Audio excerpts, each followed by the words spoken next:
আর মনে রাখবেন, যারা বলছে রাসূলের সুন্নাত ছোটখাটো, এটা আকীদাগত বিভ্রান্ত।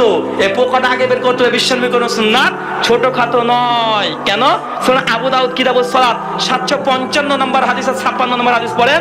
আব্দুল ইবনে মাসউদ রাদিয়াল্লাহু তাআলা আনহু বলছে যে আল্লাহ রাসূলের সঙ্গে আমি একদিন সালাত আদায় করছিলাম, ডান হাতের উপরে বাম হাত বেঁধেছি। কোন হাতের উপরে কোন হাত ভাই বলেন? ডান হাতের উপরে বাম হাত। কে? আব্দুল ইবনে মাসউদ। সুনান আবু দাউদ 755-56 নম্বর হাদিস দেখেন। আর আল্লাহ রাসূল নামাজরত অবস্থাতে আব্দুল ইবনে মাসউদের হাতটাকে টেনে নিয়ে বাম হাতে পরে ডান হাত করে দিল। বা কখন? নামাজরত অবস্থায়। তো ভাই, রাসূলের সুন্নাত যদি ছোটখাটো হয়, রাসূল এক কাজ করতেন, সালাম ফেরাতেন, তারপরে বলতে আব্দুল ইবনে মাসউদ, তুমি ডান হাতে পরে ডান হাত বাম হাত বেঁধেছো কেন? আরে বাম হাতে পরে ডান হাত বাঁধতে হবে। আর রাসূল এই কাজ করেনি। নামাজরত অবস্থাতে ডান হাতের উপরে বাম হাত ছিল, বাম হাতে পরে ডান হাত করে দিয়েছে। ভাই, ছোটখাটো সুন্নাত যদি হয়েও থাকে, বিশ্বনবী ছাড় দেয়নি, আমরাও ছাড় দেব না।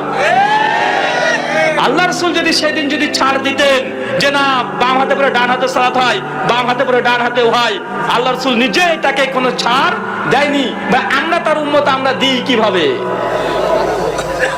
বিশ্বনবী কোন সুন্নাত ছোটখাটো নয়।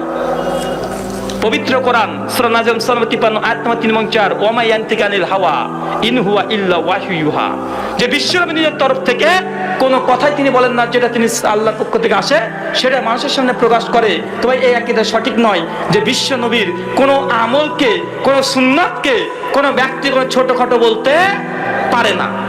আশা বিষয়টি স্পষ্ট হয়েছে।